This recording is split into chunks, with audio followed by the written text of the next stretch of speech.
Everhart noticed that although Galori hadn't indicated opposition to his plans, he also hadn't shown more than obligatory support.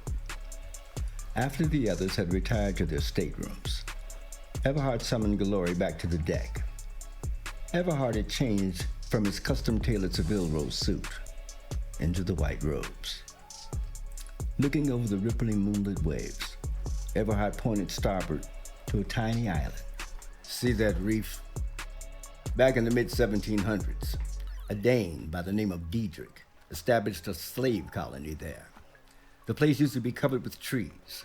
The slaves cut them all down, sold them for export. It's called Buck Island. Truth be told, you could call the whole of the Caribbean Buck Island. The French have their Polynesians and we have our Bucks.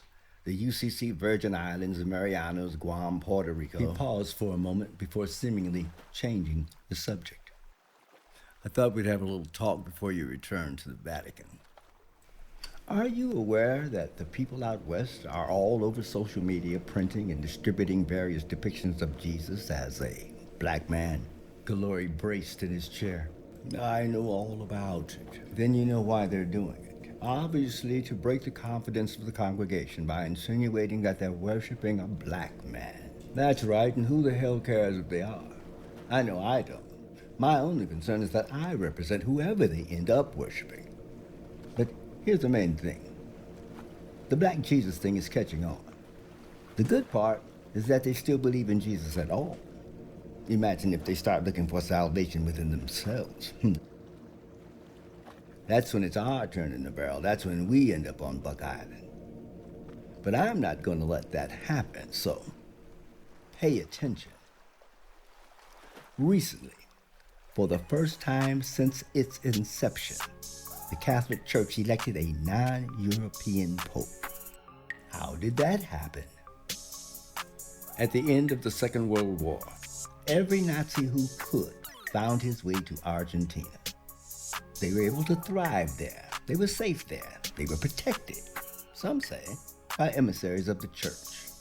Whether or not stolen Nazi gold made its way into the Vatican coffers as quid pro quo for this harboring is of no matter to me. Perhaps it's mere coincidence that this non-European pontiff, who had previously been head of the Argentine Jesuits, ascended to the papal throne. If so, then so. I don't care. All I care about is that the next sovereign of the state of Vatican City is me. Now, let me go a little off subject. I hear rumors. Is it true that the Jesuits adhere to a specific code of instruction written in a document called the Moneta Secreta? The question startled Galori. As was referenced in its title, the book was a secret. Everhart hadn't been steeped even in rudimentary Catholicism, let alone arcane matters like the Moneta Secreta. How did he know about such things? Galori had to be careful. He didn't know if Everhart was asking based on scuttlebutt, or if he had actually read the text in question. I assume you mean the instructions concerning securing wealth by any means necessary. Yes, that's it.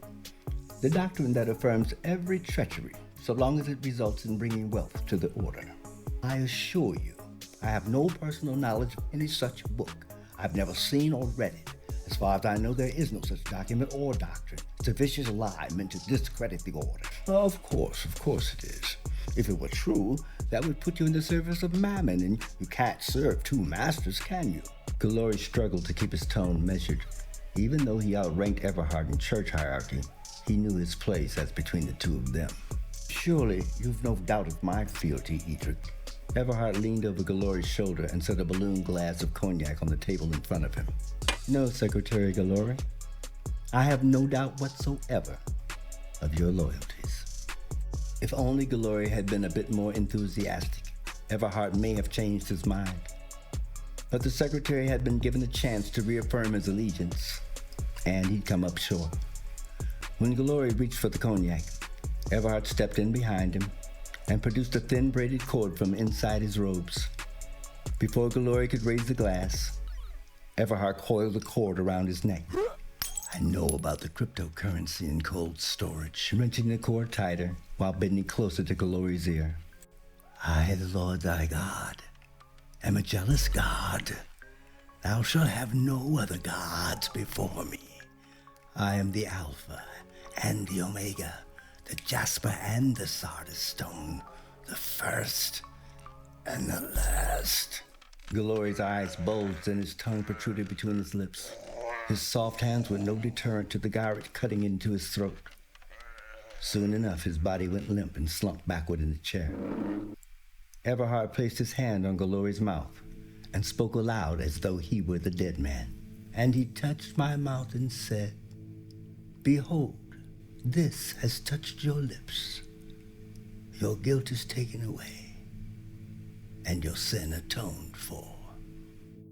Everhard's assurances of Kellogg's becoming the future Camerlengo secured his silence and cooperation. Assistant to the Pope was a cherry job if it ever materialized, but what choice did he really have? He'd created a monster, and it was out of control. There were others who wanted Everhard dead as well, but they were all too scared to act. With Glory dead, Kellogg feared he'd be next. Until he could figure his way out, he was in. While the others slept, he chummed the waters around the yacht and silently lowered Glory's body into the sea.